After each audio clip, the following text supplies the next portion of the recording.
afternoon, everyone. Bonjour à toutes et tous. In my vernacular, magandang hapon po sa inyong lahat.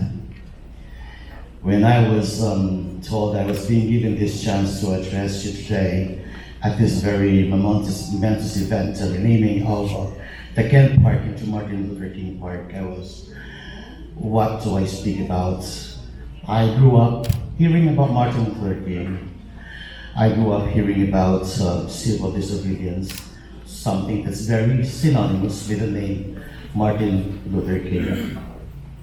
There's a lot of materials that have been written about Martin Luther King, and to decide on one to expound on today is right away a problem to me. But I was reading, I realized that there were a few parallelisms between the national hero of the Philippines, Dr. Jose Rizal, and Dr. Martin Luther King. They're both doctors. One is Dr. Jose Rizal was a medical doctor. Dr. Martin Luther King, of course, had a PhD in theology. They were both intelligent.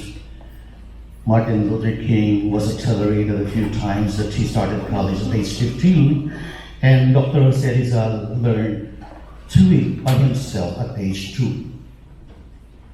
Both were supporters of the peaceful way of bringing about change. And both had their awakening at a very young age.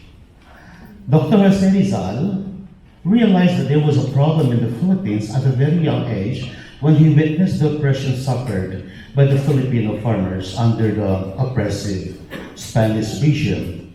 And Dr. Martin Luther King, when all of a sudden, a white friend just refused to play with him anymore, which left a big question mark in his mind. Fast forward 1965, Dr. Martin Luther King inspired the Montgomery bus protest, which a lot among my Filipino friends would not know about.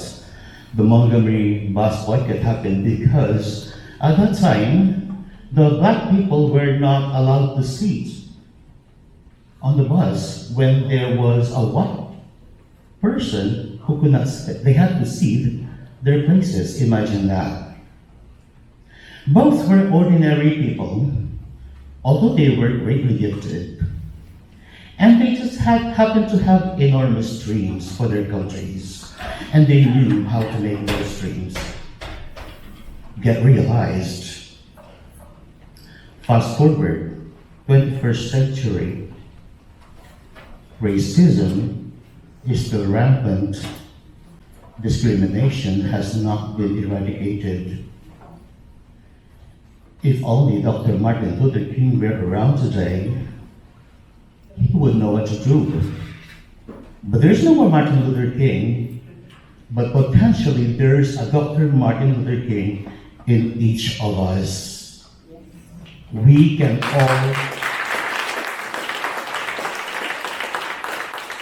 all make things happen. We don't have to be as intelligent as Dr. Martin Luther King was, but that is in there. All that remains to do, all that we have to do is to harness that thing and be a Martin Luther King. We can continue honoring Dr. Martin Luther King for all the great things that he did during his lifetime by naming streets, by renaming parks in his honor. But do you think that is all that Dr. Martin Luther King would want from us? No. Change will not happen with complacency. We will never be heard unless we speak out. The greatest honor that we can give Dr. Martin Luther King is by being inspired by all the great things that he did for all of us and make that change happen. Thank you very much.